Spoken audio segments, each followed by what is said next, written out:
Assalamualaikum warahmatullahi wabarakatuh. Berjumpa lagi dalam perkuliahan perencanaan pembelajaran biologi.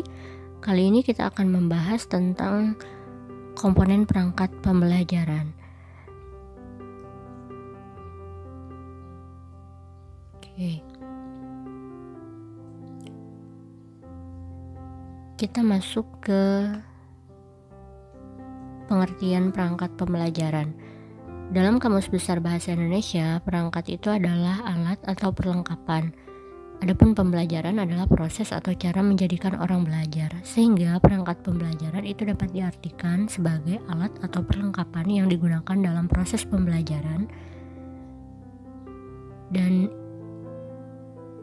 perangkat pembelajaran ini meliputi silabus, RPP, LKPD, kunci LKPD, LP, kemudian kunci LP, media, serta materi pembelajaran. Nah, bisa dilihat ini ya, komponen dari perangkat pembelajaran yang sudah disebutkan di atas tadi, yaitu silabus, RPP, LKPD plus kunci, LP plus kunci, kemudian media dan materi pembelajaran. Oke, kita bahas untuk silabus. Silabus ini merupakan penjabaran dari standar kompetensi SK, atau kalau dalam kurikulum 2013 itu adalah KI atau kompetensi inti dan kompetensi dasar ke dalam materi pokok atau pembelajaran, kegiatan pembelajaran dan indikator pencapaian kompetensi untuk penilaian. Nah, silabus ini adalah rencana pada satu atau kelompok mata pelajaran atau tema tertentu mencakup komponen yang sudah disebutkan tadi.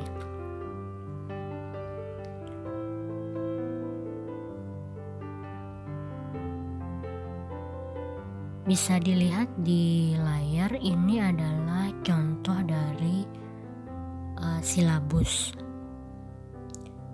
Kemudian kita beralih ke RPP atau rencana pelaksanaan pembelajaran.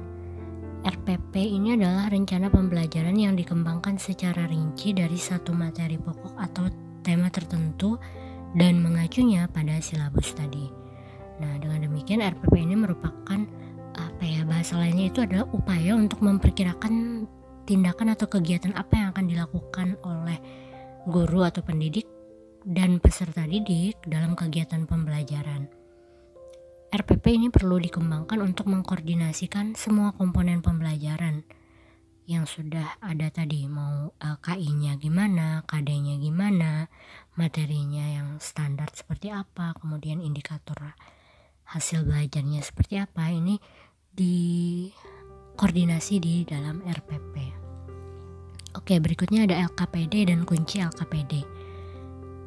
LKPD atau lembar kerja peserta didik ini adalah sarana untuk membantu dan mempermudah sebenarnya dalam kegiatan belajar mengajar, sehingga akan terbentuk interaksi yang efektif antara guru atau pendidik dengan peserta didik.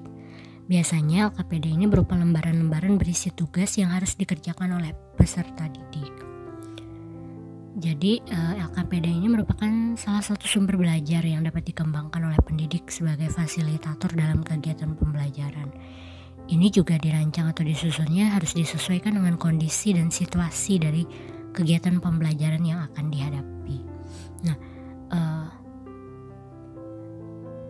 ada beberapa manfaat sebenarnya dari LKPD itu sendiri. Yang pertama adalah mengaktifkan peserta didik dalam proses pembelajaran. Kemudian membantu peserta didik dalam mengembangkan konsep, melatih peserta didik dalam menemukan dan mengembangkan keterampilan proses, sebagai pedoman pendidik atau guru dan peserta didik dalam melakukan atau melaksanakan proses kegiatan pembelajaran. Lalu bisa juga untuk membantu peserta didik memperoleh catatan tentang materi yang dipelajari melalui kegiatan belajar. Dan yang terpenting ini juga bisa berfungsi atau bermanfaat untuk membantu peserta didik menambah informasi tentang konsep yang dipelajarinya melalui kegiatan belajar secara sistematis. Nah, karena tadi LKPD dan kunci LKPD, maka kunci LKPD ini adalah lembaran-lembaran yang berisi jawaban atas tugas yang harus dikerjakan peserta didik. Jadi ada standar meskipun nanti pada realisasinya kan isian atau jawaban peserta didik itu bervariasi dalam tiap-tiap kelompok. Nah, ada kunci yang sudah disiapkan oleh guru atau pendidik yang yang disebut dengan kunci LKPD. Bisa dilihat ini adalah salah satu desain atau rancangan dari LKPD, jadi bisa dibuat semenarik mungkin oleh guru atau pendidik. Berikutnya ada media pembelajaran. Media pembelajaran merupakan alat bantu proses belajar mengajar. Media ini adalah segala sesuatu yang dapat dipergunakan untuk menstimulasi. Jadi untuk stimulan ya, menstimulasi pikiran, perasaan, perhatian, dan kemampuan atau keterampilan peserta didik selama proses pembelajaran. Jadi bisa dikatakan juga bahwa media pembelajaran ini dia punya fungsi untuk menjelaskan atau memvisualisasikan satu materi yang sulit dipahami oleh peserta didik kalau misalnya hanya dengan menggunakan ucapan verbal. Jadi bisa dibantu dengan media.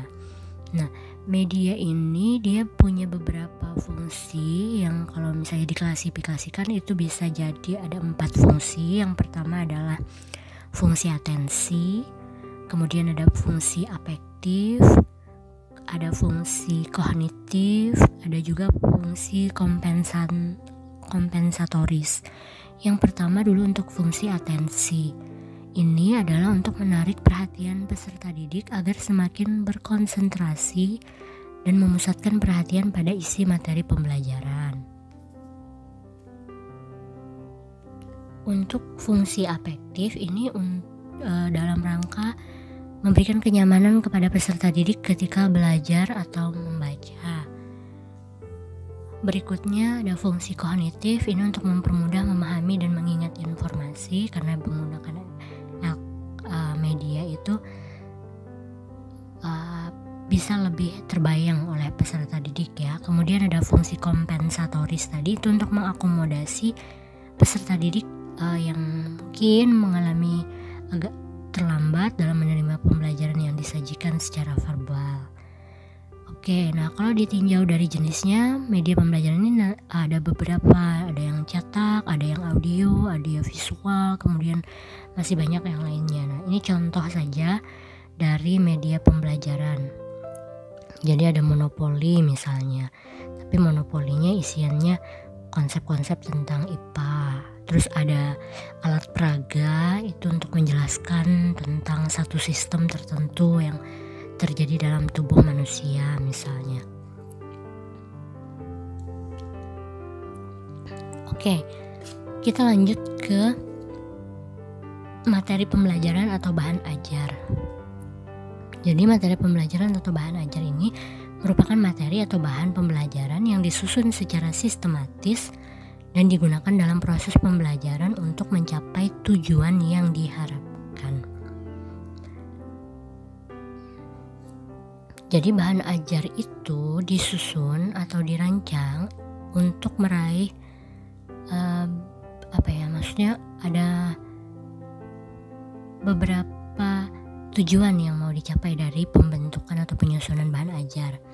Bahan ajar ini diharapkan menyajikannya bisa sesuai dengan kebutuhan peserta didik.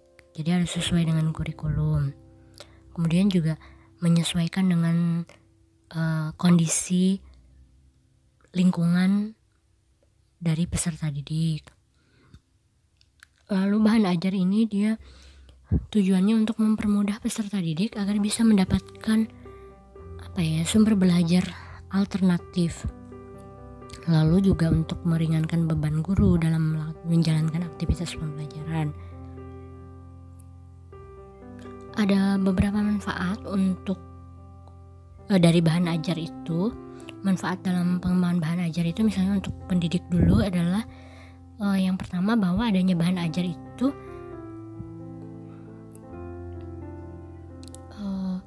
menjadikan pembelajaran tidak tergantung dengan sumber teks yang susah misalnya untuk didapat. Kemudian sumber belajar itu menjadi lebih luas karena referensinya banyak dan komprehensif. Lalu wawasan, pengalaman, dan pengetahuan pendidik atau guru itu menjadi lebih dalam dan luas dalam membuat dan mengembangkan bahan ajar. Berikutnya, menciptakan interaksi pembelajaran yang efektif antara peserta didik dengan guru atau guru dengan peserta didik. Adapun untuk atau bagi siswa, manfaat dari pengembangan bahan ajar itu sendiri agar ketika waktu luang itu mereka bisa belajar secara mandiri sehingga tidak sepenuhnya ketergantungan terhadap guru. Kemudian aktivitas pembelajaran itu akan lebih nyaman dan menarik perhatian peserta didik. Lalu juga untuk memudahkan peserta didik untuk memahami setiap kompetensi yang harus diraihnya.